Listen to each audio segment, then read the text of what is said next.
Assistiremos agora a palestra do senhor João Carlos Volentarski Júnior, da ABSPK, Associação Brasileira de Sprinklers, com o tema Sistema de Chuveiros Automáticos. Boa noite a todos. Aliás, bom dia, né? Está escuro aqui, né? Bom dia a todos. Eu me chamo João Carlos, eu sou da Associação Brasileira de Sprinkler, sou projetista, fui um dos fundadores da Associação Brasileira de Sprinkler em São Paulo. Hoje eu estou no Conselho de Administração da Associação e faço parte do Comitê Técnico da própria Associação. Sou membro do CB24 em São Paulo também, que faz as normas de prevenção e combate a incêndio. Sou membro desde 2009. Atualmente eu trabalho somente na comissão de elaboração e revisão das normas de chuveiro automático do CB24. Recentemente saiu a NBR 10897, acho que deve ter mais ou menos um mês, né, que foi publicada para vocês, e até o fim do ano deve sair para consulta pública a nova norma, que é a NBR 13792. Bom, nós vamos falar um pouco disso aqui na palestra.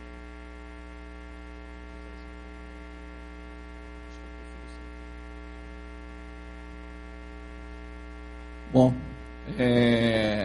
esse é o nosso logo, né? Quem tiver curiosidade para conhecer um pouco da associação, inclusive se associar, pode entrar no site www.abspk.org.br.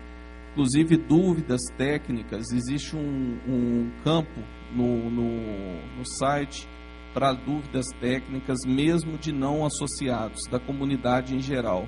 Eu sei que muitos de vocês têm muitas dúvidas na hora de projetar esse tipo de sistema, ou na hora de executar. Vamos falar um pouco da NBR 10897, que é a norma que é a nossa norma principal, que é a norma de requisitos, né, básicos do sistema de chuveiros automáticos. Ela foi recentemente revisada e eu vou fazer um resumo do que mudou da versão de 2007 para a versão de 2014. Bom, a norma, o padrão de revisões da ABNT é a cada 5 anos as normas têm que ser revisadas ou revalidadas. Infelizmente, grande parte das normas de prevenção de incêndio não conseguem seguir essa rotina de revisão. Inclusive as normas que têm muitos membros atuantes, como essa norma, tá? Não vou entrar no mérito disso aqui, mas a grande dificuldade que se tem é que não se tem qualquer tipo de apoio financeiro, estrutural, nenhum. Todo mundo que faz o trabalho faz por livre, espontânea vontade e do próprio bolso, tá? Qual a necessidade de revisar essa norma em 2014? A grande necessidade apresentada para essa revisão foi exatamente preparar essa norma para a revisão que ia ser feita da NBR 13792. A NBR 13792, para quem não conhece, é a norma de chuveiros automáticos para a área de estocagem. Então, no começo de 2010, nós chegamos à conclusão de que a gente tinha que revisar a 10897 para preparar essa norma para receber as informações sobre instalações de bicos em áreas de estocagem. Só que isso é igual uma caixa de Pandora. Quando você abre uma norma para revisão, você quer revisar uma coisa, você revisa a norma inteira, porque sempre que você lê, você vai achar alguma coisa errada. Inclusive está para sair uma errata dela nos próximos meses, porque nós da comissão já achamos mais 20 coisas erradas dentro da norma. Então, e assim vai. Toda vez que se lê, todos vocês sabem disso, obra e projeto e norma não se termina, se abandona, porque você nunca, toda vez que você lê, você vai encontrar alguma coisa errada. Bom, basicamente foi incluído algumas definições, tá? Chuveiro automático de controle para aplicações específicas é um tipo de chuveiro para a área de armazenagem, tá? Que é o CM Control Mode de aplicação específica, tá? É um chuveiro que normalmente é usado para áreas de armazenagem até 10 metros de altura, tem na NFPA 13. Então foi colocado esse tipo de chuveiro, tá, dentro das classificações de chuveiro da 10897. Outro item acrescentado foi os chuveiros de supressão e resposta rápida. Supressão precoce com resposta rápida, os famosos bicos ISFR, que muitos de vocês já devem ter visto ou já devem ter projetado. Eu até tenho alguns bicos aqui, coincidentemente eu tenho. Esse tipo de bico, ele é muito usado em área de armazenagem. Esse aqui é um K22, ele é muito parecido com o K25. Ele é um bico que a determinadas pressões ele chega a sair 800 litros por minuto de água. Se a gente pegar o sistema de hidrantes tipo 5, cada hidrante, cada bocal sai 650 litros por minuto, que é o hidrante mais potente que a gente tem. A gente tem um bico que pode chegar a 800 litros por minuto de água. Só para vocês terem uma dimensão desse tipo de proteção. Eu tenho alguns bicos, eu vou pedir para o pessoal distribuir para vocês, para ir passando, para vocês conhecerem. E no final da palestra a gente vai falar algumas particularidades sobre cada um deles, tá?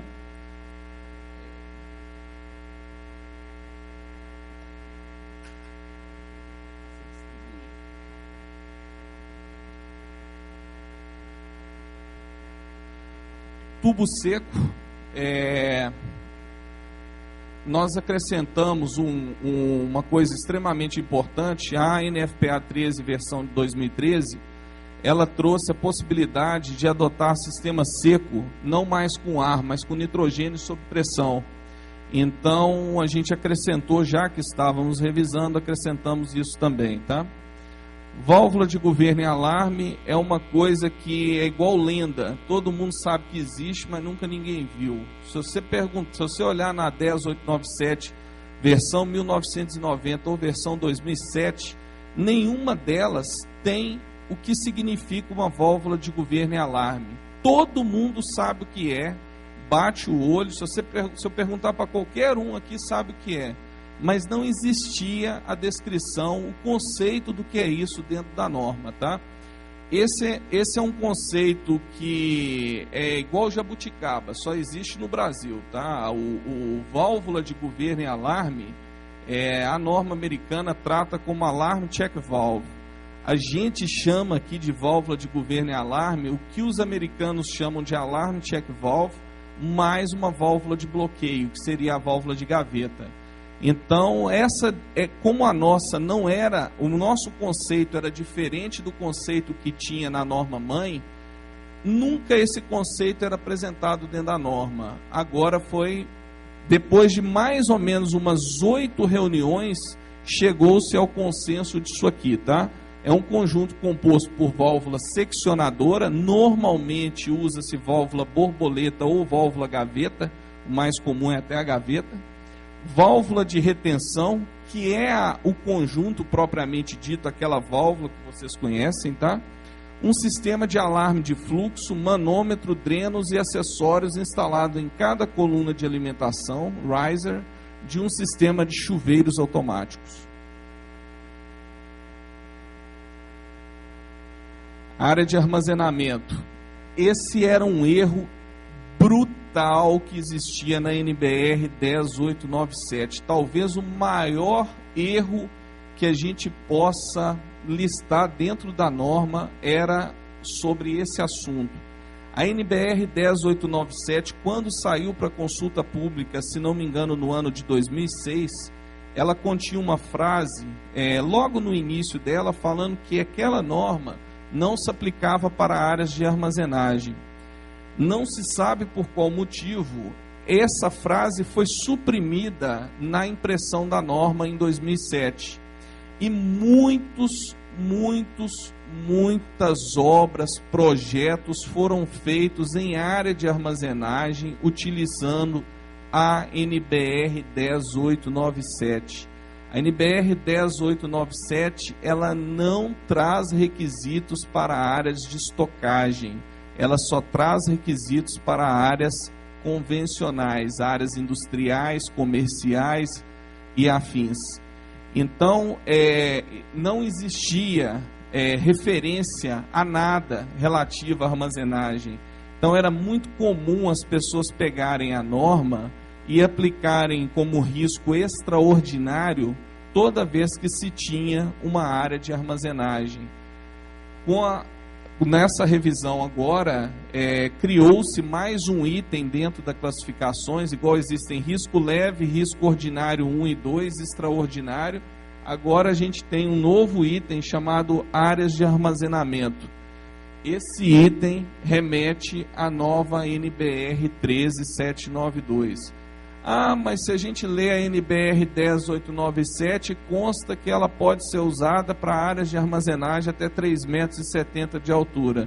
Ok, ela pode ser usada para esse tipo de área de armazenagem, não para 12 metros, 18 metros de altura de armazenagem, ok? E mesmo esses 3,70 metros, eles não foram colocados lá para proteção de áreas de armazenagem. Eles foram colocados para quando você tem, por exemplo, uma loja e você tem um estoque no fundo e você vai pegar os requisitos da NBR 10897 e vai proteger aquele pequeno estoque. Toda vez que vocês tiverem um galpão de armazenagem ou uma área de armazenagem grande, mesmo que a altura de armazenagem seja pequena, que seja 1 metro de altura, não utilizem a NBR 10897 para definição de critérios. Utilizem a nova que vai sair, a nova NBR 13792, ou, na ausência dela, a NFPA 13.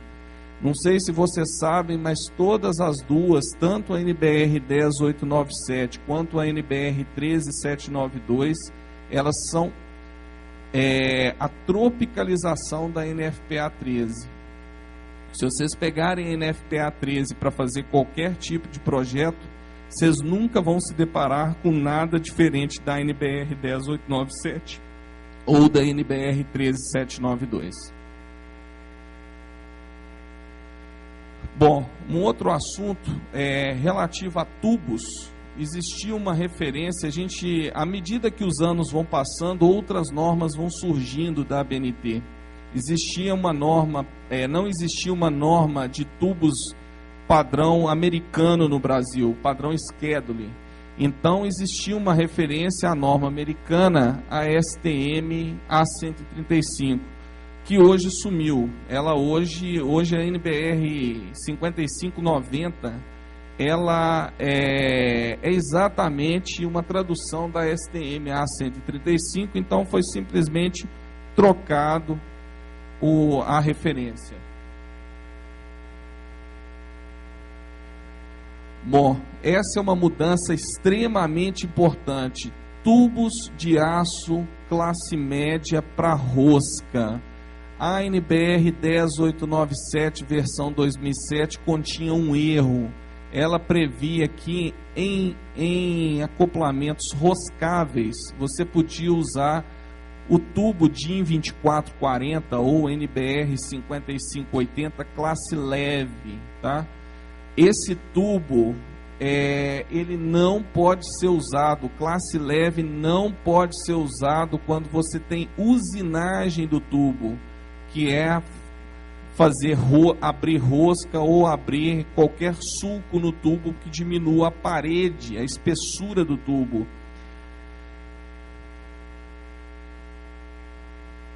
Tubos e conexões em PAD, polietileno de alta densidade. Esse é um tubo extremamente usado no mundo para sistemas de incêndio, principalmente sistema de chuveiros automáticos. No Brasil, a gente tinha uma carência de norma sobre esse assunto. Se não me engano, em 2011, a Associação de Saneamento Básico criou a norma de tubos de polietileno. de alta densidade. Hoje esse tubo é uma realidade. Instalações, por exemplo, de sistemas de abastecimento de água hoje nas ruas usam muito esse tipo de tubo. É o mesmo tubo, tá? É o mesmo tubo usado em adutora, usado em redes de abastecimento de água. É o mesmo tubo e a norma nossa é uma cópia idêntica da norma americana, que é uma cópia idêntica da norma europeia, ISO. O mundo inteiro usa a mesma norma para fazer esse tipo de tubo. Solda.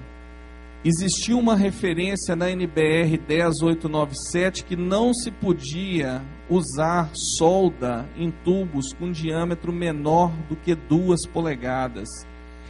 Essa referência, a gente ainda tem um membro da comissão que participou da elaboração da norma de 1990, que é o Ronald Schum. A gente fala que é uma lenda viva. Ele contou na época que esse item foi colocado na norma por causa de uma associação, se não me engano, Seica Fenazeg. Quem é mais antigo na área de incêndio aí lembra das resoluções da Seica, né? Era uma associação de seguros que determinou algumas regras para sistema de chuveiros automáticos, porque não existia norma no Brasil na década de 80 sobre esse assunto. Então, existia uma resolução Seica-Fenazeg que não podia existir solda em tubos menores do que 2 polegadas. Isso é uma aberração, isso não tem previsão legal. Nem a norma britânica, nem a norma americana fazem esse tipo de restrição. Logicamente, hoje a tecnologia que se tem para fazer solda não compromete a eficácia do sistema, tá? Conexões de teste-alarme, muito conhecida como teste de fim de linha. Quantos vocês já não ouviram falar do tal do teste de fim de linha? No final da rede, eu monto uma conexão, eu monto um registro, coloco um bico de sprinkler sem defletor ou uma arruela com o diâmetro do bico para fazer o teste do sistema. Isso é muito comum. Aqui em Belo Horizonte tem vários prédios, por exemplo, que tem isso até dentro de banheiro, essas conexões de teste. Desde a versão 2010 da NFPA 13, recomenda-se que o teste não seja colocado no final da linha. Recomenda-se que o teste seja o mais próximo possível da válvula de governo e alarme. Por que isso? Normalmente o sistema de tubo molhado de sprinkler, a água fica em repouso por muitos anos dentro daquela tubulação. Por que ela não corrói? Porque o oxigênio dissolvido na água, ele reage com as primeiras partículas do tubo que está em contato direto. Quando acaba o oxigênio, cessa o processo de corrosão. Se você faz testes periódicos, esse teste tem a previsão de ser feito a cada 3 meses. Lógico que a maioria do pessoal não faz, mas a previsão legal é que ele seja feito a cada 3 meses. Você está introduzindo de 3 em 3 meses oxigênio novo dentro da tubulação.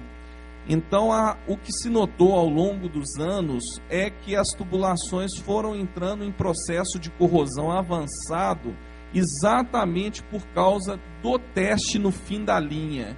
Então, hoje o que sugere-se, você pode colocar ele aonde você quiser, mas a sugestão para aumentar a durabilidade da instalação é que o teste seja colocado o mais próximo possível da válvula de governo. Esse teste a maioria das pessoas não sabem, mas esse teste só serve para uma coisa. Ele só serve para verificar se esse equipamento, que é um fluxostato ou flow switch, está mandando sinal de alarme para a central de alarme num tempo de até 90 segundos, quando há exigência de alarme na edificação, ou de até 5 minutos quando não há exigência de alarme. Esse teste só serve para isso. Você abre e liga um cronômetro para saber com quanto tempo que a central de alarme vai detectar que está tendo fluxo de água. Normalmente a gente tem ou esse flow switch ou o gongo hidráulico, tá? Infelizmente esse tipo de palestra o tempo é muito curto para a gente entrar nos detalhes do porquê desses tempos. Por que 1 minuto e meio? Por que 5 minutos, tá?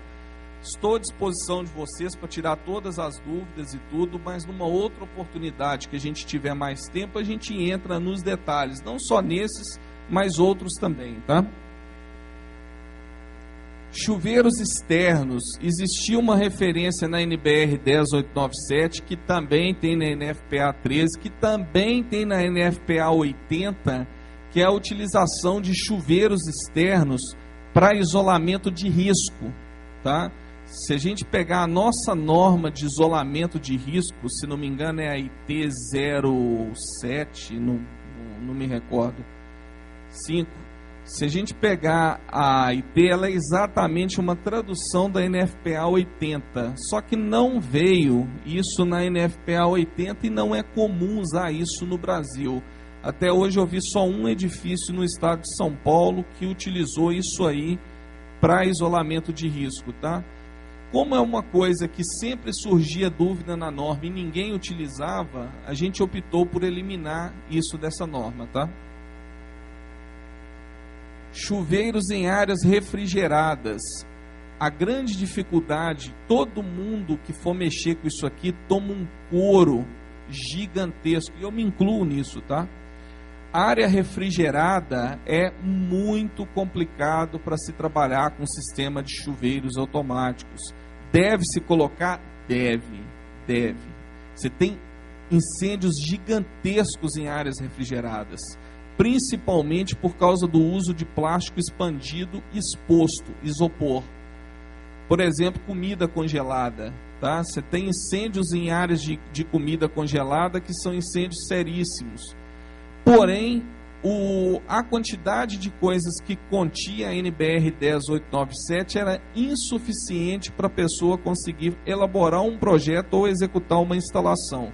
A gente optou por eliminar isso da NBR 10897 e vai nascer uma norma só para sistemas de sprinkler em áreas refrigeradas, tá? Quando? Não sei. Novos hidrantes de recalque. Foram criados, adaptados, né, alguns desenhos de hidrantes de recalque, tudo, só deu uma melhorada. O conceito permanece o mesmo, tá? Uma válvula de retenção, tá? E os 2 bocais. Não teve grandes mudanças. Esse é um tipo de modelo que também é permitido, que é um hidrante de coluna, tá? Para fazer de recalque. Ele na caixa. Então, basicamente, a gente apresenta 3 modelos: fachada, hidrante de coluna e hidrante de passeio, de recalque. Todos de recalque. Área máxima de proteção de uma riser. Existia uma dúvida gigantesca, sempre perguntam: eu tenho que ter uma VGA por andar de um edifício de múltiplos andares? Quantas pessoas já não fizeram essa pergunta ao ler a norma? Foi feito um ajuste nas denominações para deixar mais claro que a definição ela não ela é por coluna, ela não é por andar, tá? Então foi melhorado esse conceito no ANFPA 13. Ela não trata área de proteção por andar, ela trata de área de proteção por coluna, tá? Por coluna de alimentação do sistema.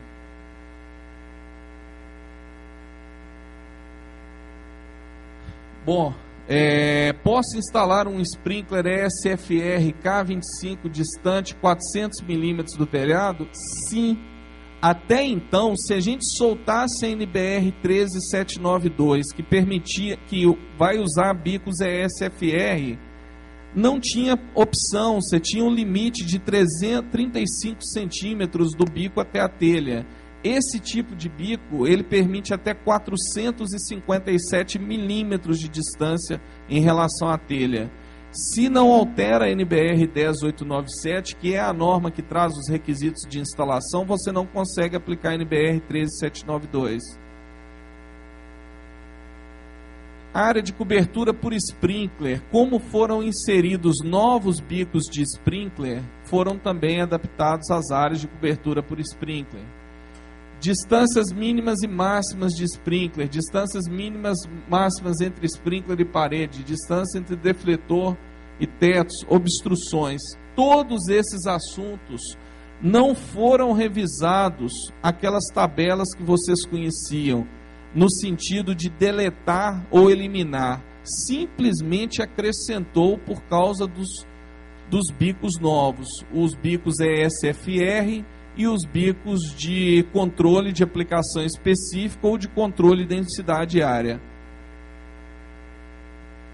Cálculo por tabela. Não sei se vocês lembram, na NBR 10897 existia uma variação. Por exemplo, aqui existia um 60-90. Vocês lembram disso? Esse item sempre gerou muita discussão.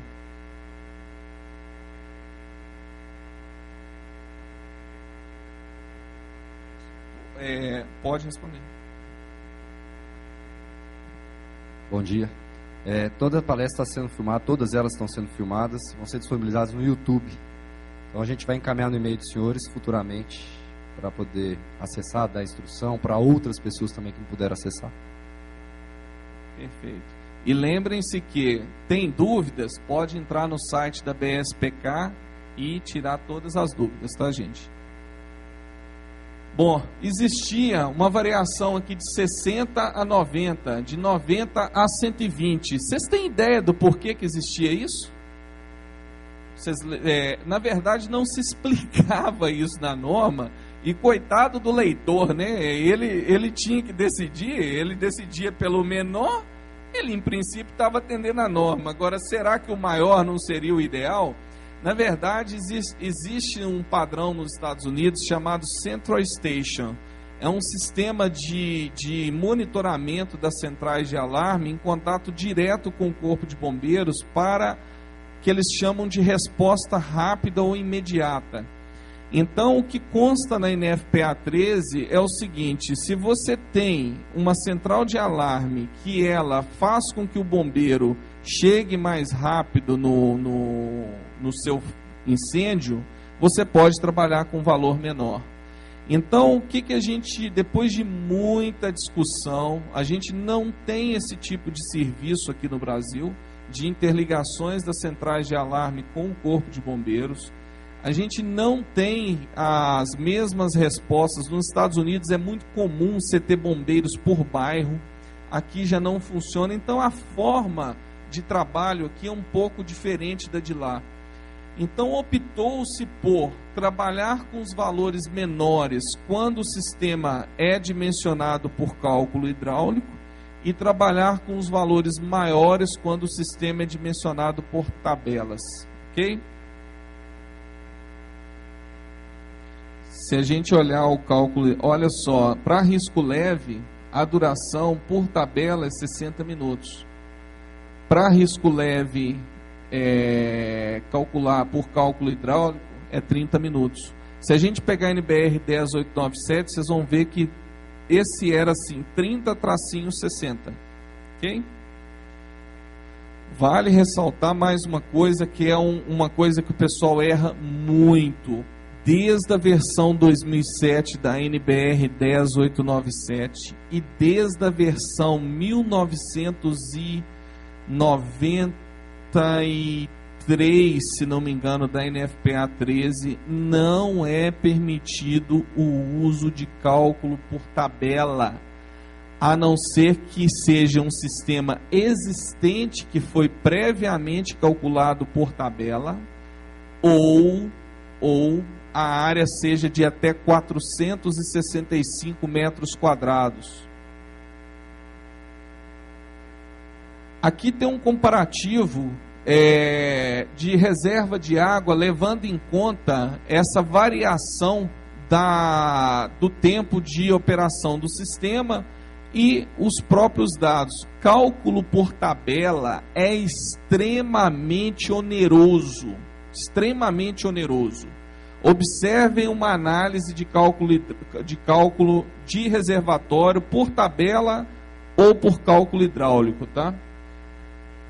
A primeira situação, demanda 5.600, sistema de risco ordinário 1, 5.650 litros por minuto a 90 minutos, dá 510 metros cúbicos. Vamos olhar na tabela anterior. Olha só, para risco ordinário, a vazão por coluna é 5.650, a duração é 90. Se eu multiplico um pelo outro, eu preciso de um reservatório de 510 metros cúbicos. O cálculo hidráulico, ele é a demanda do sistema de sprinkler mais a demanda do sistema de hidrante. Considerando o ponto mais baixo daquelas curvas de demanda hidráulica, né? Deixa eu ver se eu tenho ela aqui na frente. Não vou ter. Se a gente levar em conta isso, você vai ver que a densidade para risco ordinário 1 é 6,1 para uma área de aplicação de 140 metros quadrados. Considerando 10% de equilíbrio hidráulico mais a vazão para o sistema de hidrantes, a gente tem uma demanda de 1.900 litros por minuto. Aplicado a 60 minutos, eu chego numa demanda de 115 metros cúbicos. A diferença é brutal. Uma, eu tenho 115 metros cúbicos. A outra, eu tenho 510 metros cúbicos. O que o pessoal faz? Todo mundo acaba fazendo? Dimensiona toda a tubulação por tabela. Mas na hora de fazer o reservatório, faz esse cálculo aqui. Tá? Tá errado. Nem a tubulação poderia ser dimensionada por tabela, tá? Regulagem dos pressostatos. Todo mundo que executa a obra, qual que é o padrão, quando que a bomba entra, quando que ela sai, a bomba jockey, e quando que a bomba principal entra. Foi inserido na NBR 10897 o padrão que está conforme NFPA 20, tá? Se não me engano, isso é o anexo B da NBR 10897. Então você tem bomba jockey, desliga. É a pressão da bomba principal sem vazão, é chamado de churn ou shut-off da bomba, né? Que é o ponto que a bomba está tudo fechado e você liga ela, mais a altura de água que tem dentro do reservatório. Esse é o ponto de desligamento da bomba jockey. Ela liga com esse valor menos 0,7 bar. E a bomba principal é a bomba jockey menos 0,35 bar. Ah, mas o meu pressostato não permite a regulagem nesse padrão. Ok. Normalmente os pressostatos trabalham de 1 kg a 1 kg. Sempre tente arredondar para o mais próximo possível disso aqui, tá? Padrão de cavalete de automação de bombas. Existia um padrão de cavalete de automação que é repetido na IT de São Paulo, que é repetido na IT de Minas Gerais, que ninguém entende como é que aquilo funciona. Tem umas válvulas de retenção, tem um rabicho com umas válvulas de retenção.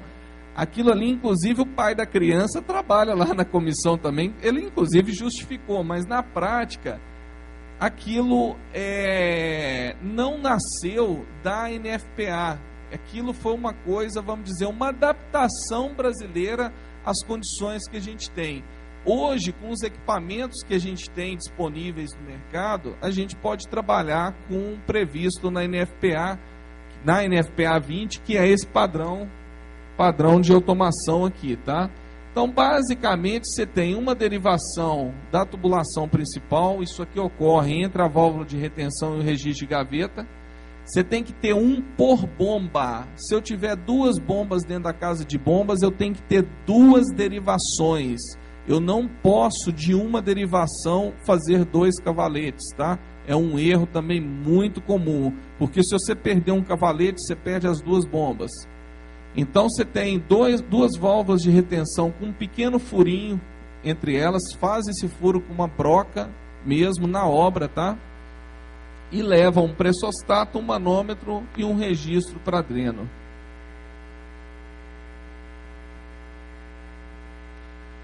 Bom, saindo um pouco agora dessa questão da norma da 10897, a gente vai falar um pouco sobre bicos de sprinkler, tá? Isso aqui já não tem mais a ver com as normas em si. Aquilo que eu acabei de passar para vocês foi o que alterou na norma, tá? Quais são as informações vitais nas definições dos bicos de sprinkler? É muito comum a gente pegar projeto de incêndio que vem escrito assim, bico de sprinkler. Mas qual bico de sprinkler? A gente tem hoje no mundo mais de 1000 tipos de bicos de sprinkler. Mais de 1000. Como que a pessoa, o instalador, vai saber qual bico de sprinkler que ele vai adotar? Qual bico de sprinkler que foi previsto em projeto?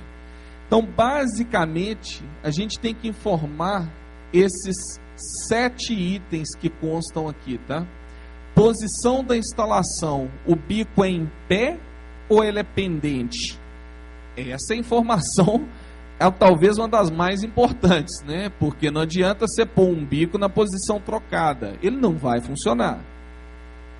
Fator K, ele é K80, K110, K160, K200, 220, qual que é o K dele?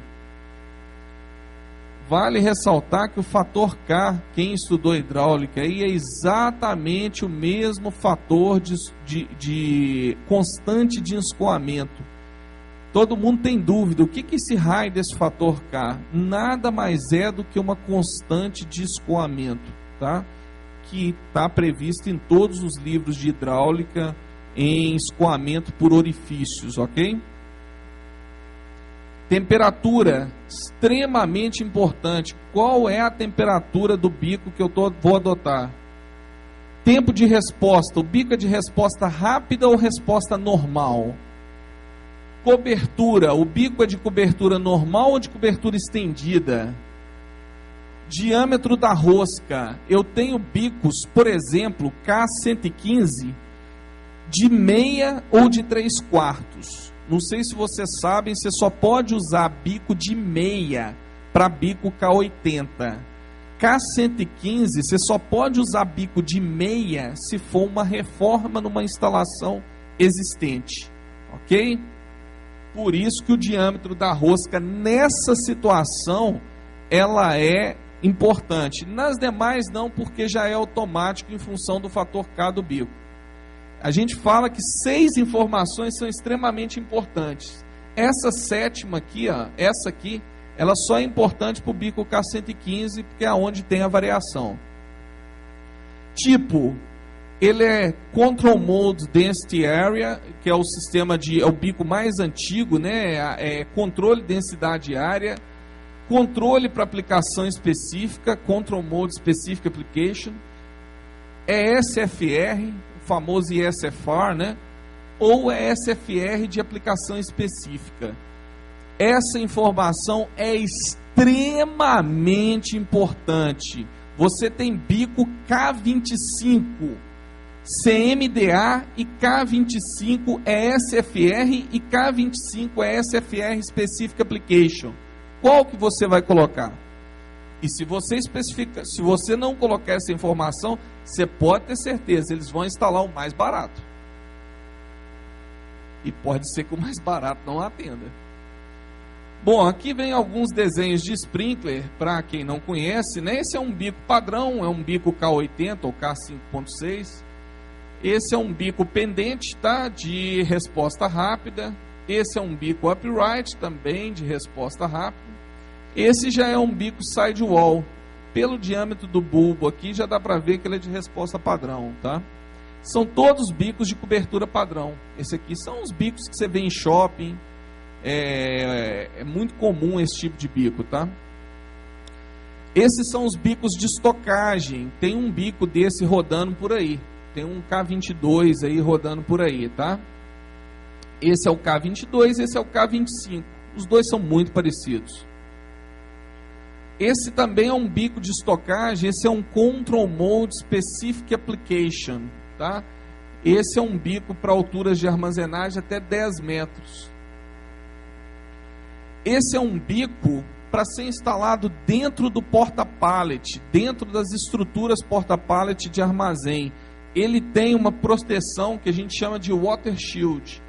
Como os bicos entre prateleiras, eles são instalados em múltiplas camadas, você tem que ter uma proteção, porque senão o bico de cima molha o bico de baixo.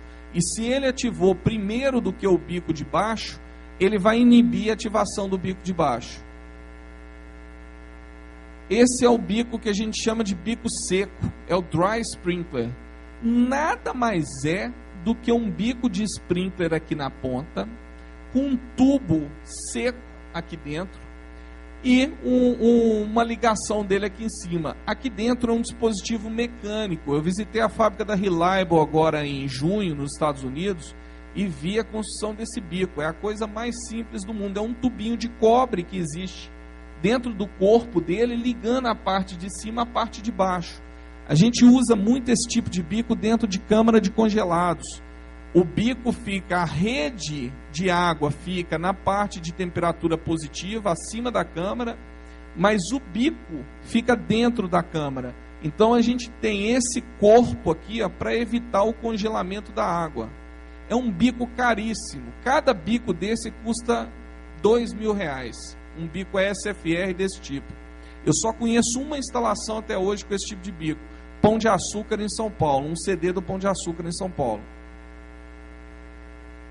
Bom, esse é um bico extremamente adorado pelos arquitetos, né? É o mal necessário que a gente fala. É o Concealed Sprinkler, ou bico embutido, né? Ele é um bico que você instala ele no forro, ele fica praticamente plano, você não vê o bico de sprinkler. Essa plaquinha, ela é soldada na estrutura do corpo e ela rompe entre 45 e 50 graus, ela se solta. No que ela se solta, o bico de sprinkler que está aqui dentro, ele tem uma guia que ele desce, ficando na posição pronta para ser ativado.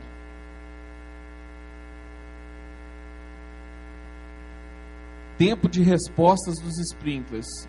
Essa figura é uma figura extremamente interessante para vocês entenderem a diferença de um bico de resposta rápida para um bico de resposta padrão. Basicamente, a diferença entre os dois bicos está no elemento termossensível. Por que eu estou falando que é basicamente? Existe uma exceção. O bico embutido, o concealed sprinkler, aquele que fica no forro, ele muitas vezes ele tem o elemento de resposta rápida, mas ele não é resposta rápida. Aquele bico ele tem um dificultador, que é a dificuldade, o tempo que demora para ele começar a trocar calor com a fumaça do ambiente. A plaquinha tem que se soltar, vamos voltar aqui para vocês entenderem. Essa plaquinha tem que se soltar para o elemento que está aqui dentro começar a ter contato com o calor. Então, muitas vezes se coloca no bico um elemento de resposta rápida, mas o bico não é classificado como resposta rápida. Ele é classificado como resposta padrão. A resposta não é do elemento. Quando se fala que um bico é de resposta rápida, não é que o elemento seja de resposta rápida, é que o bico, o conjunto seja de resposta rápida, tá? É uma coisa engraçada porque vai existindo uma evolução da norma em função desses conceitos. A primeira vez que se falou em bico de resposta rápida foi em 1980. Naquela época não existia bico embutido. Então, toda vez que falava em resposta rápida, se pensava no elemento termossensível do bico. Ele era denominado de fast response, bicos de resposta rápida. Quando veio o concealed sprinkler, que é o bico embutido no teto, que eles chegaram à conclusão de que a gente não pode classificar o bico pelo elemento termossensível, mas pelo conjunto, aí criaram uma denominação que é o quick sprinkler. Então, se você pegar na NFPA 13, você tem dois tipos que são coisas diferentes. Um é o fast response e o outro é o quick response, tá? Então, basicamente, a gente diferencia um bico de sprinkler de bulbo, de vidro, pelo diâmetro do bulbo. Esse aqui é um bulbo de 5 milímetros, ele é de resposta padrão. Esse é um bulbo de 3 milímetros, ele é de resposta rápida. O líquido é o mesmo, o vidro é o mesmo, a diferença está no diâmetro. Logicamente, se você tem um vidro menor, a troca de calor com o líquido interno vai ser muito mais rápida. A quantidade de matéria para trocar calor é muito menor. Então ele ativa muito mais rápido. O que diz a NBR 10897, e que é onde os meus colegas erram de montão, prestem muita atenção nesse assunto. Obrigatório o uso de bico de resposta rápida em ocupações de risco leve, desde a NFPA 13, versão de 1997, o uso de bicos de resposta rápida para ocupações de risco leve é obrigatório. Se existisse bicos de sprinkler nesse auditório, ele teria que ser de resposta rápida. Ah, eu posso usar o de resposta padrão? Não, não pode, não pode. Mas por que isso? Por que só o risco leve tem essa obrigatoriedade? Desde 1980, a NFPA 13 recomenda em risco leves os bicos de resposta rápida, em 97 passou a ser obrigatório. Se a gente olhar as classificações de risco leve, são as classificações onde a gente tem as recepções de público e onde as pessoas têm mais dificuldades de locomoção, escola, asilo, hospital. Então são ocupações, auditórios, então são ocupações onde se tem a necessidade de preservar a vida e não só o patrimônio.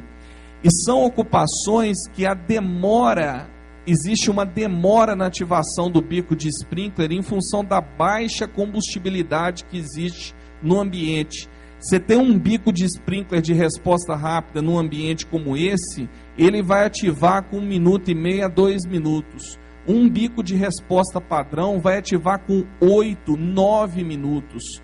Então a diferença entre ativação é muito grande neste tipo de ocupação, tá?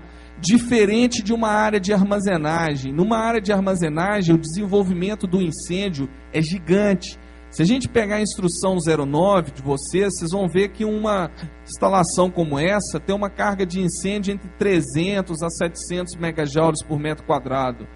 Você tem uma instalação de armazenagem que normalmente tem 30 mil megajoules por metro quadrado. Então o desenvolvimento de incêndio em área de armazenagem é muito rápido. Então a diferença de tempo de abertura de um bico de sprinkler em área de armazenagem é muito pequena entre o padrão e o de resposta rápida. Agora, nesse tipo de ocupação como aqui, faz toda a diferença. Proibido em ocupações de risco extraordinário. Alguém sabe por quê?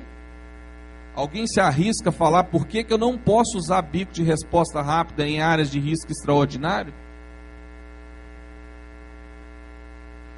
Muito cuidado com isso, e não pode mesmo. As áreas de risco extraordinário, elas têm o desenvolvimento do incêndio muito rápido.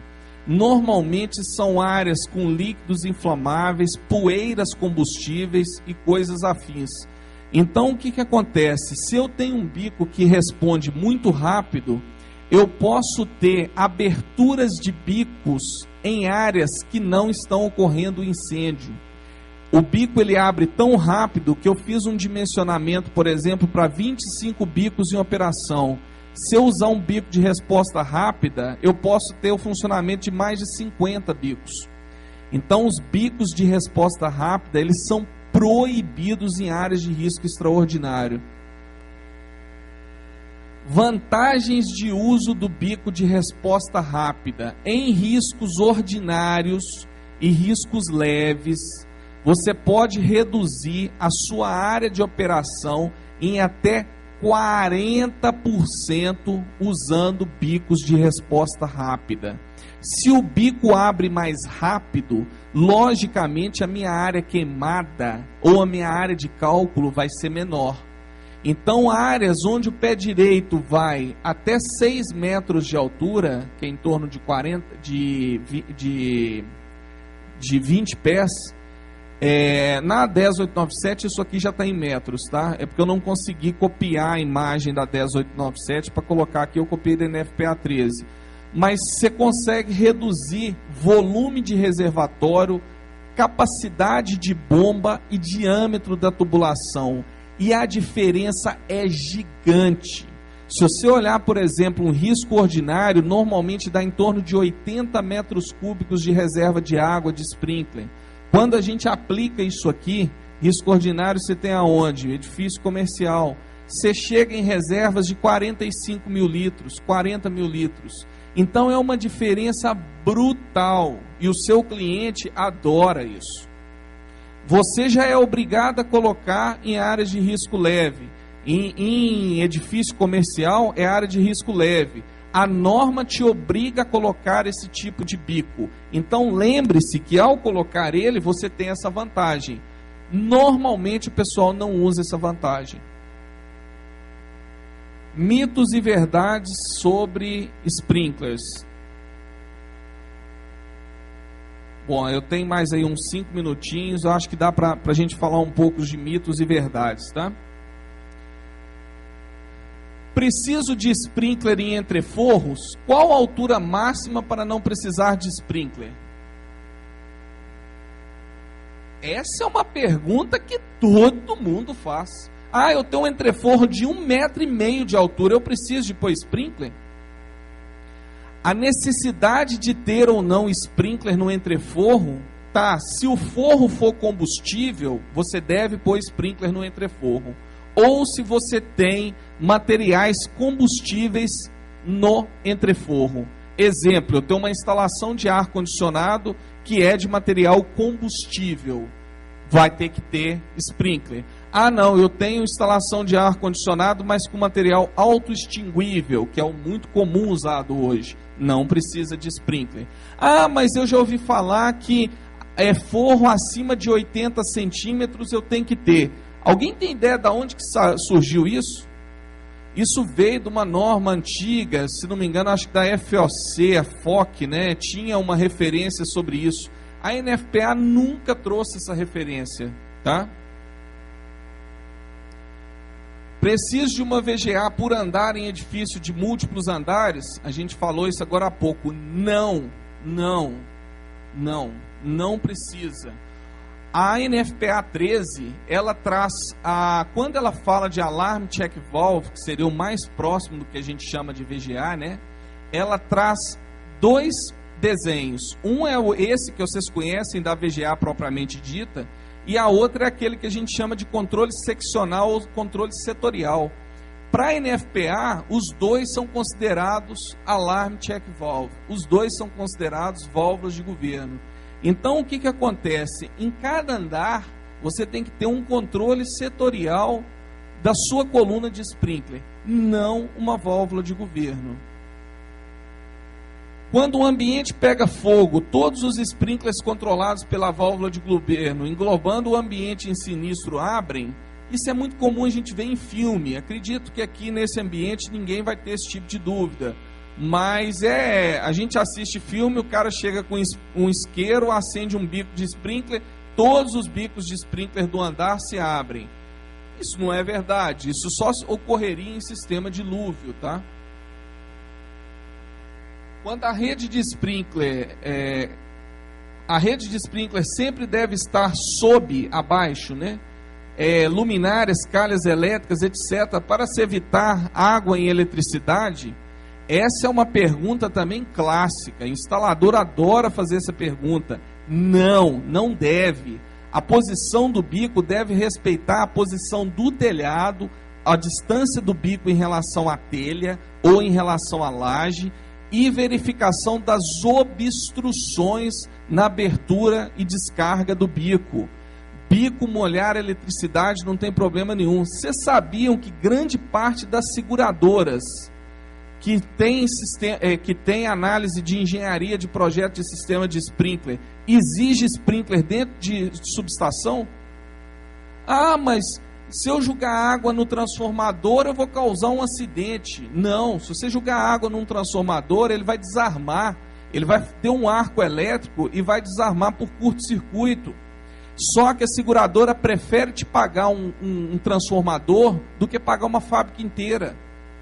Quando você tem sistemas de subestação dentro de ambientes onde tem risco daquela subestação causar um incêndio numa fábrica, a seguradora manda pôr sprinkler dentro dessas áreas. Tubos de CPVC só podem ser usados para risco leve? Sim. Tem exceções? Tem.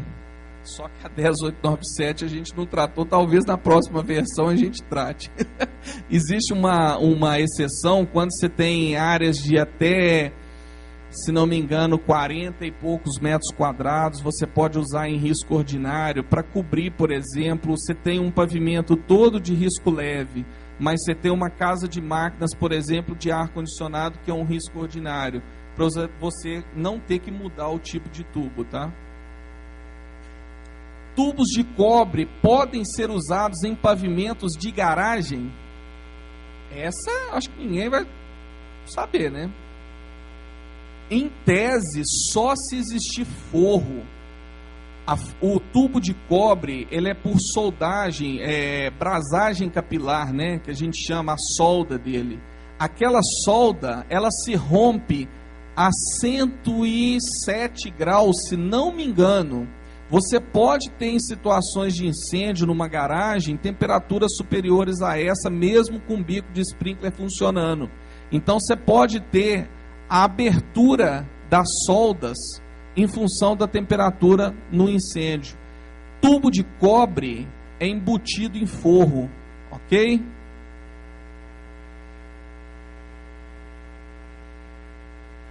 Quando temos redes de hidrante e sprinkler na edificação, a vazão mínima do hidrante a ser adotada deverá seguir a NBR 10897?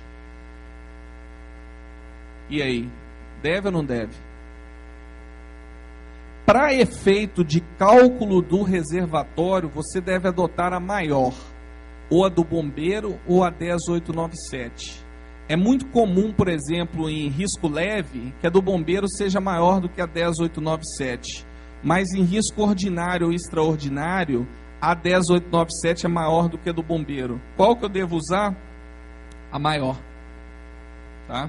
Nenhum sistema de sprinkler deve ser previsto para somente o bico de sprinkler controlar o incêndio. A lógica é que o bico de sprinkler funcione e o sistema de hidrante seja usado para rescaldo e finalização do incêndio.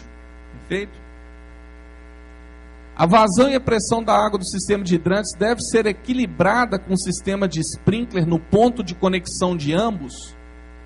Deve ou não deve? Não, não precisa ser.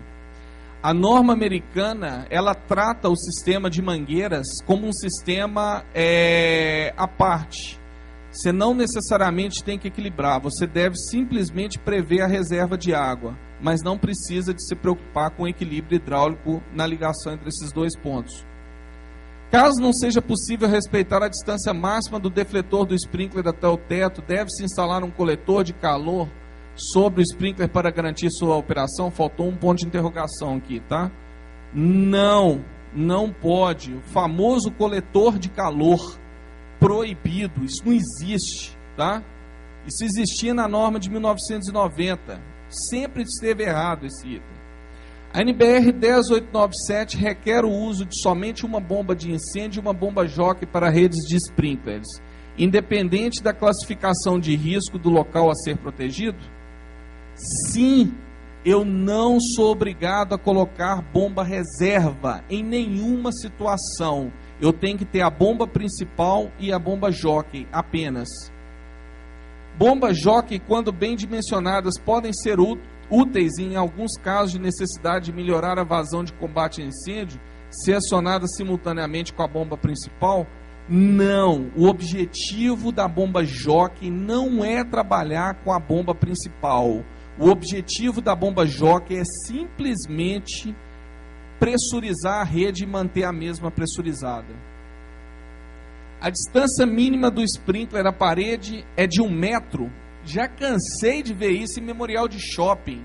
A distância mínima do sprinkler até a parede é de 1 metro. Não. A distância mínima de sprinkler em relação à parede é de 10 centímetros. Alguém sabe por que os 10 centímetros? Porque existe uma tendência no encontro do teto com a parede de formar uma zona morta. Quem mexe com detecção lembra disso na norma de detecção, que você não pode pôr nenhum detetor a 10 centímetros da parede. É o mesmo caso para o sprinkler. Em sistema com 2 bombas, uma principal e outra reserva, são necessárias 2 bombas jockey? Não. Bomba jockey, você só precisa de uma para pressurizar. Você só tem uma rede. Então você só precisa de uma bomba jockey para pressurizar. Podem ser utilizados tubos ranhurados por laminação Schedule 10, unidos através de acoplamento ranhurado, em sistemas de combate a incêndio até pressões de 300 PSI? Sim, vocês viram aí, está passando para vocês aí um pedacinho de tubo com acoplamento ranhurado. Válvula do tipo borboleta, podem ser utilizados como válvula de bloqueio em qualquer ponto da rede? Sim! Você tem 2 tipos básicos de válvula para bloqueio, válvula gaveta e válvula borboleta. Atenção, válvula borboleta tem que ser listada para uso em sistemas de incêndio, UL ou FM. Ah, mas por que isso? Porque elas têm que ter redutor de velocidade, para você não causar transiente hidráulico na rede e não estourar a sua rede. Aquela válvula borboleta que faz a meia lua, aquela é proibida em sistemas de sprinkler. Proibida. Tá certo? O certo é aquela borboleta que você tem aquele volante que você vai girando ele para abrir ou fechar. Podem ser utilizados sprinklers recondicionados em sistemas de proteção contra incêndio já existentes? Não. Você instalou um bico de sprinkler, teve que retirar ele, você nunca mais pode parafusar ele de novo. Então é isso, gente. Eu agora vou abrir para vocês aí perguntas, né, Vitor? Eu excedi, eu acho que uns 5 ou 10 minutos aí no tempo. Peço desculpa a vocês, tá? Eu queria só falar um pouco, só para finalizar para vocês, o ISB, que é o Instituto Sprinkler Brasil, ele promove todos os anos, a ideia é essa, começou no ano passado, né, um concurso nacional sobre textos na área de sprinkler. Qualquer pessoa pode participar, tese de mestrado, trabalho de fim de curso, trabalho que você fez para sua empresa, o que for. Entre depois no site do ISB, Instituto Sprinkler Brasil, tá? Na internet. Eu vou deixar um cartaz também com o pessoal do bombeiro para pregar lá. O prêmio é uma viagem para os Estados Unidos para visitar o laboratório da FM, mais uma quantia em dinheiro. Eu, inclusive, estou indo daqui a pouco para lá, porque eu ganhei o prêmio no ano passado. Daqui a pouco eu vou para o aeroporto para ir visitar os laboratórios da FM. Então, é um prêmio super interessante e recomendo a todos que trabalham na área.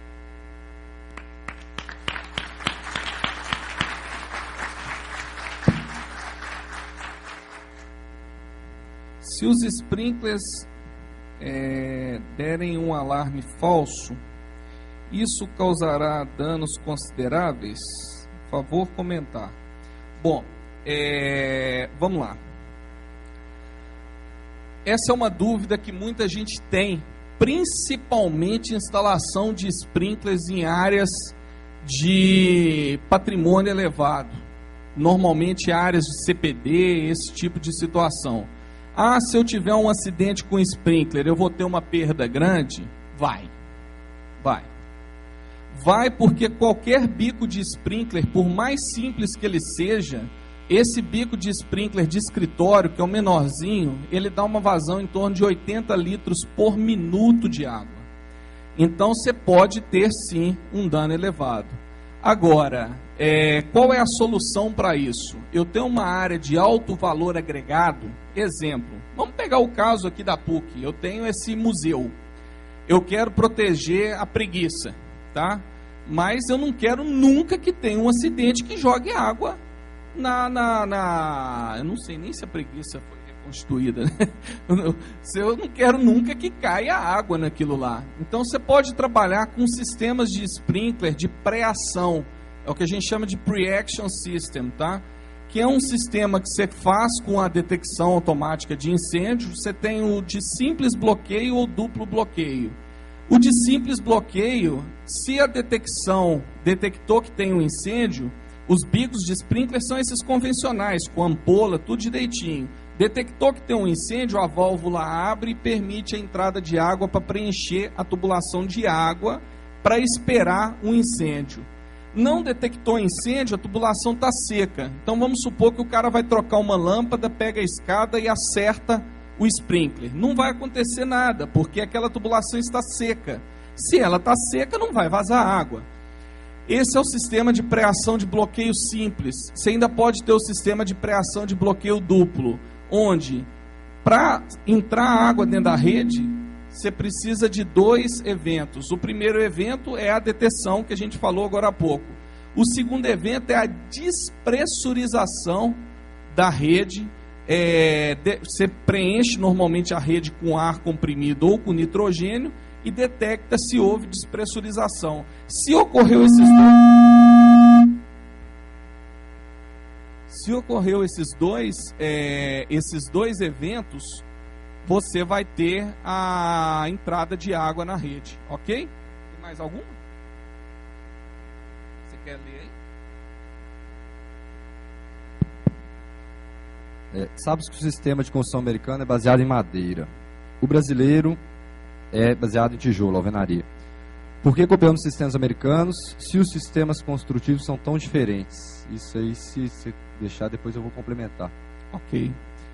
Perfeito. Na verdade é o seguinte, apesar do nosso sistema, do sistema americano ser feito todo em madeira, e o nosso ser todo em alvenaria, nos Estados Unidos não é madeira convencional, é madeira tratada, tá? Então é madeira com retardante ao fogo. Logicamente, mas lá, se a gente vai lá, todo mundo tem carpete em casa, todo mundo tem cortina, coisa que muitas vezes aqui a gente não usa. A maioria dos estados americanos exige que os acabamentos sejam controlados. Então os acabamentos de lá, eles são feitos para pegar menos fogo, tá? Logicamente que o nosso é muito melhor. O nosso praticamente não pega fogo. Nós ainda temos um outro problema, que a gente não tem laboratório no Brasil para teste disso. Então, qual que é o critério que a gente vai adotar se a gente não tem nada para testar o padrão que a gente usa? Na ausência de ter o que fazer, a gente adota o critério que existe hoje no mundo.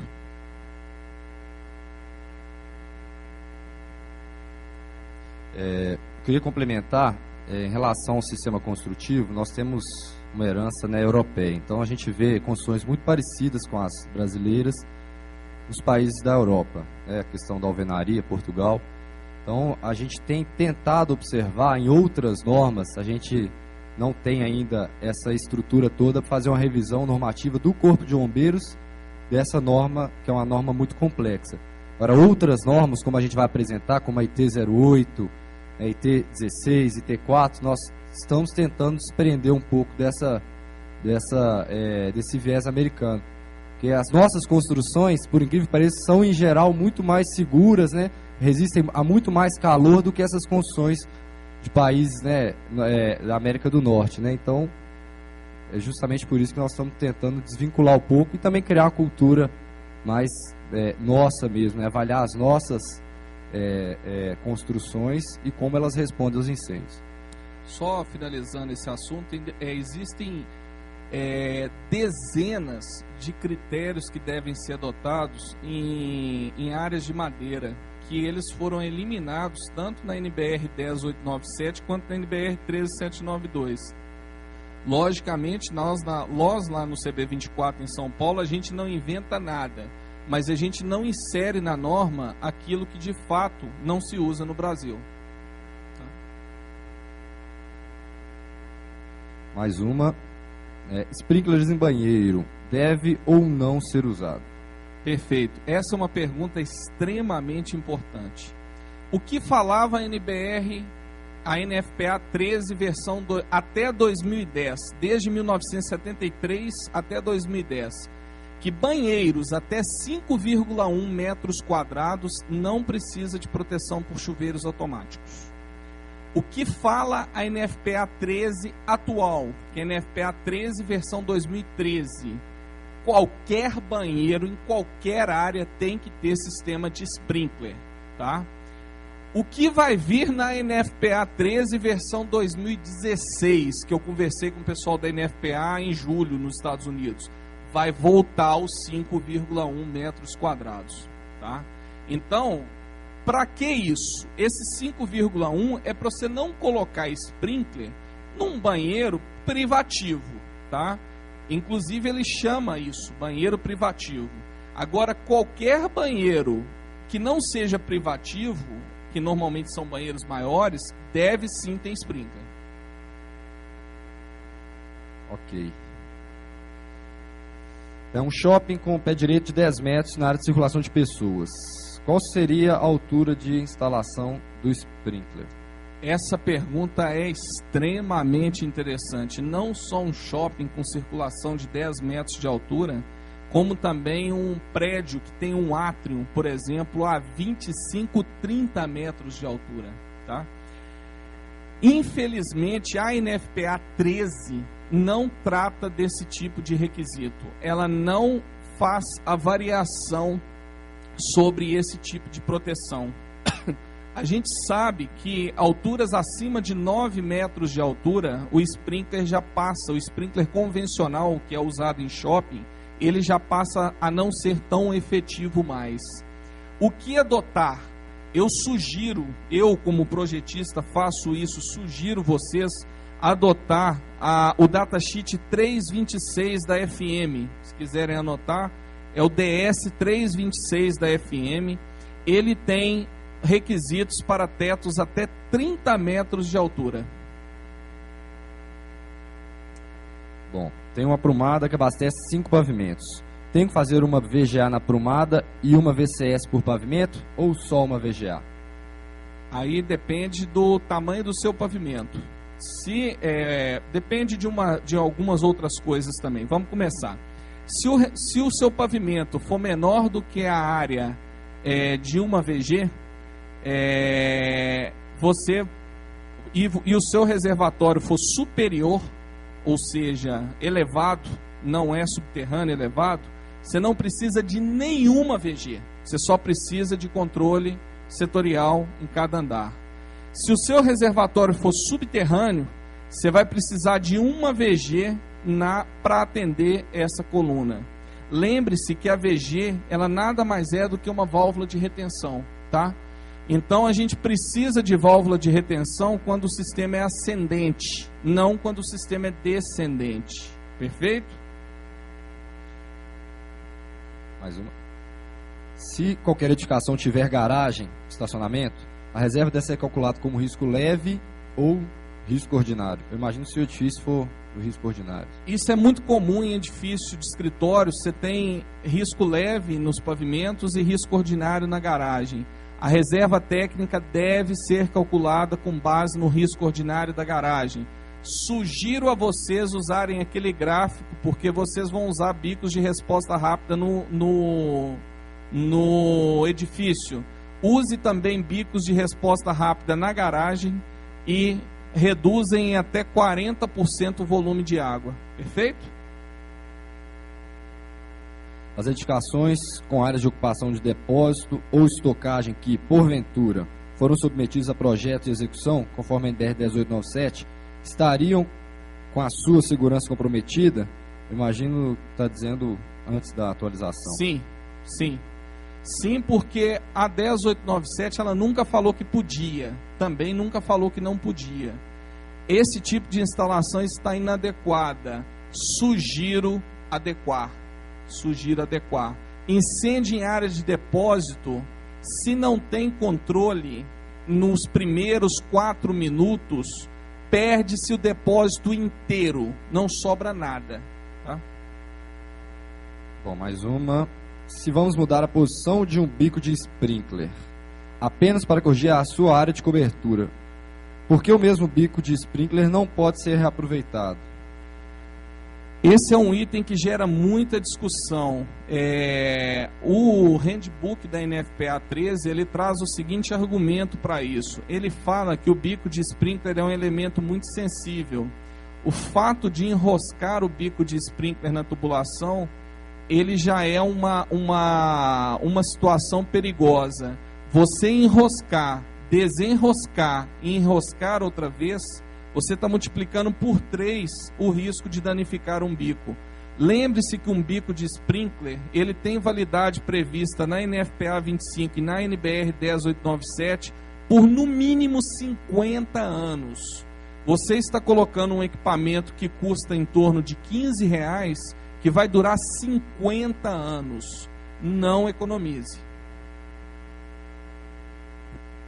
Bom, outra pergunta aqui é se o sistema de sprinkler é pré-testado. Ele está citando o caso aqui do Litoral Pré-Shopping, cuja cozinha industrial falhou. Deve ter sido em algum incêndio. Se é pré-testado, né?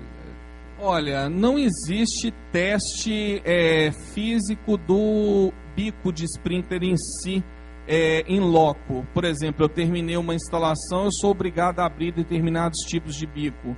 Não. Para isso, existe certificação de bico de sprinkler. Todo bico de sprinkler tem que ser certificado. Todos. Aqui no Brasil, a gente tem 2 normas de certificação de bico: 6125 e 6135. Se a gente pegar alguns bicos de sprinkler, vocês vão ver que eles constam o logotipo da BNT. Significa que o bico está homologado pela BNT. Existe hoje uma invasão de bicos sem certificação no Brasil. Calcula-se que 90% dos bicos hoje que estão entrando no mercado brasileiro não possuem nenhuma certificação. Não é possível saber se esse bico vai atuar numa situação de incêndio ou não vai. Como saber se um bico é certificado ou não? Basta olhar para o bico e ver a marcação. Normalmente as marcações são da UL, que é a Underwriters Laboratory dos Estados Unidos, tá? Ele vê a marquinha UL dentro de um círculo, ou FM, que é um losango escrito FM, ou ABNT, ou VDS. Pela NFPA 13, qualquer laboratório pode certificar um bico de sprinkler, desde que seja um laboratório de reconhecido nome, tá? Agora, pela nossa normatização, os bicos de sprinkler, não os de estocagem, os bicos de sprinkler convencionais, que são os bicos de escritório, shopping, essas coisas, têm que ser certificados pela BNT, tá? Em relação a essas 2 normas. A conta é simples: um bico não certificado, ele custa, para quem importa, 50 centavos de dólar. Coisa de R$2, vamos dizer assim, com impostos e tudo mais. Um bico nacional, se você for comprar no atacado, menor preço que você vai pagar é R$9 no bico. Por isso que tem isso, tá? Para você ter uma ideia, nós recebemos uma consulta no CB24 de um chinês querendo fabricar bico de sprinkler de plástico. Parece brincadeira, mas não é. Ele pinta igual esses acoplamentos, igual esses negócios de banheiro. Você olha para o bico, você acha que ele é metálico, ele é de plástico. Muito cuidado, principalmente vocês em vistoria, para pegar bico de sprinkler sem certificação. Bom, nesse mesmo assunto, estão perguntando aqui, quais as empresas estão certificadas e podem utilizar a marca ABNT? Eu acredito que você já respondeu, né? Isso. As empresas têm que têm que contratar o serviço da ABNT. A ABNT faz inspeções semestrais dentro dessas empresas, além dessas empresas enviarem todos os dias informações de lote, informações de produtos e tudo mais. É um acompanhamento de fiscal. A ABNT fiscaliza as empresas que fazem esse tipo de bico. Não é simplesmente por amostra. Não é simplesmente você pegar uma amostra de bico, virar e falar assim, ABNT, certifica esse bico. Isso não tem valor, porque esse seria uma certificação de amostra. A certificação é certificação de produto. Certificação de produto é acompanhar o desenvolvimento do produto desde o tempo todo. É um contrato que a ABNT fica o tempo todo dentro da sua fábrica verificando o que você está construindo. E a última, para a gente poder ir para o coffee break, pode ser utilizado num bico classe leve, né? Pode-se usar classe leve e soldar classe média para fazer a conexão roscada? Eu não entendi muito. Olha, classe leve pode ser usada, NBR 5580, classe leve, tubo, pode ser usado soldado, não tem o menor problema, só não pode fazer rosca nele. Se você quiser usar ele com acoplamento ranhurado, se você quiser usar ele com solda, não tem o menor problema. O problema está na usinagem do tubo. Não se pode usinar tubo classe leve, NBR 5580. Gente, muito obrigado. Eu vou estar com vocês alguns minutos aqui no coffee break, depois eu vou embora. Precisando, entra no site www.abspk.org.br, mandem suas dúvidas, normalmente elas são respondidas em até 24 horas, tá?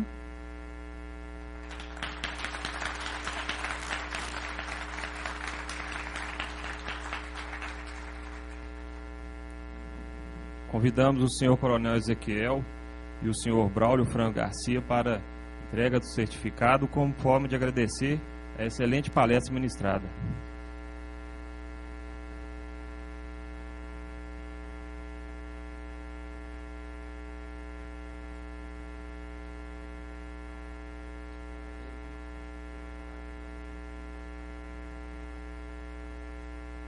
Encerrando então essa primeira palestra do dia, nós vamos passar aqui a mão do Sr. João Carlos, né? O nosso certificado com os seguintes dizeres: Comandante-Geral do Corpo de Bombeiros Militar de Minas Gerais, no uso de suas atribuições, confere a João Carlos o presente certificado por sua participação como palestrante no Seminário de Segurança contra Incêndio e Pânico 2014.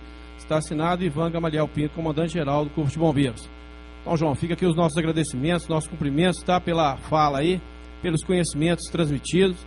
Pode ter certeza que você vai ter mais indagações aí, perguntas para responder para o pessoal durante essa viagem sua lá nos Estados Unidos na volta, tá ok?